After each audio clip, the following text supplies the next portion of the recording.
Phil was newly single, and it wasn't uncommon for him to go to New York for the weekend. And so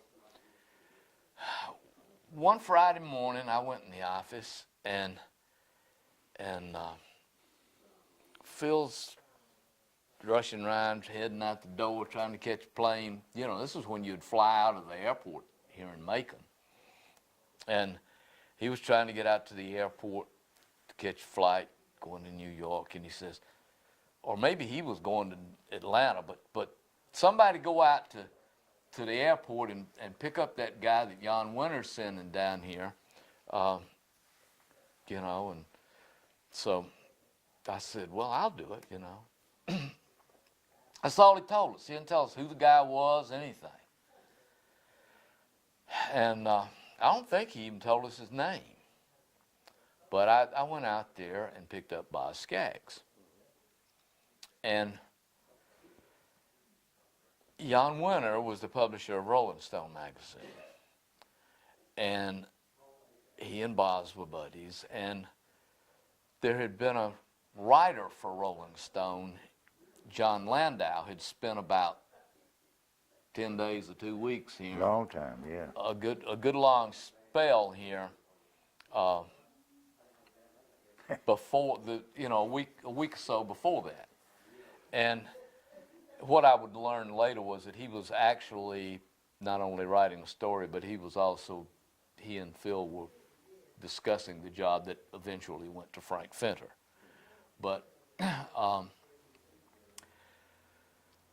I figured, well, you know, if Jan Winter's sending, well, so anyway, I pick up Boz Scaggs, and we get in the car, and we come on back down to 535 Cotton Avenue, and we go in, sat around, talked. I introduced him to Alan.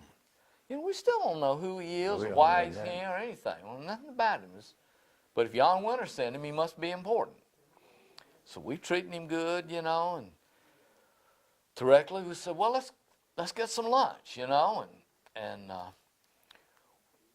we said, okay, let's go down to the Pig then. So we've got Boz and myself and Alan in Alan's Eldorado, and we ride down to the Pig, and we pull in, and we have some lunch, and we talking, and I'm thinking, and Boz was traveling.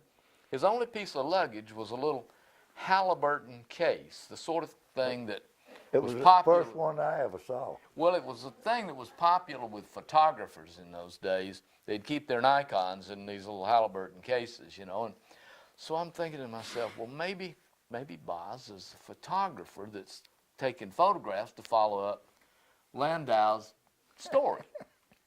And so I said to him, I said, what kind of camera you use? You know, I'm just trying to find something, reaching for a straw. And he says, Boz says, well, I don't use a camera. I just prefer to remember everything. So a few minutes later, Boz says, I need to get out and go to the restroom. And I think we had to open the, was it a? It's two-door car. That's what I was thinking. I remembered. It was a two-door car because I had to get out and let him out of the back seat. Yeah, that's what I was remembering. And so Boz goes to the restroom, and Alan turns around to me and says, who the hell is this guy? I said, I don't know. So that afternoon, it was kind of slow afternoon in Macon that day, and we had a little demo session for a local band down at the studio. It was Thomas Bailey and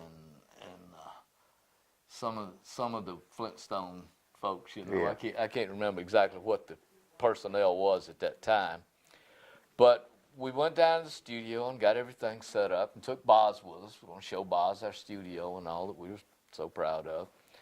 And the only hitch was that the guitar player didn't show up, and he was detained somewhere. I don't know, but the guitar player couldn't make this session.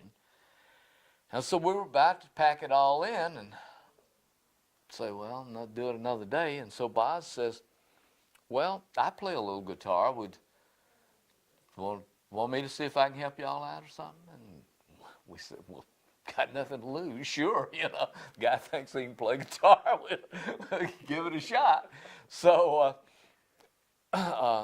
he wasn't a bad guitar player, Mm-hmm. and so we cut a couple of Wilson Pickett tracks and stuff, and Alan and I in the control room, Boz is out in the studio, and Alan turns to me and says, we might ought to talk to him about playing in the rhythm section.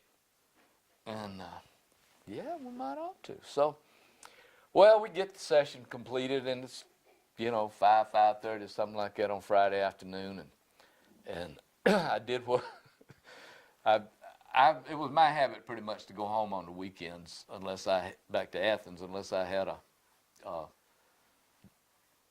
National Guard weekend, which was one weekend a month, third weekend every month.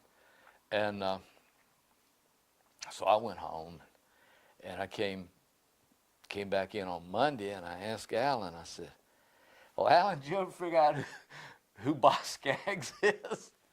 And he said, yeah, finally figured it out. He said, you ever hear of Steve Miller Band? Oh, yeah.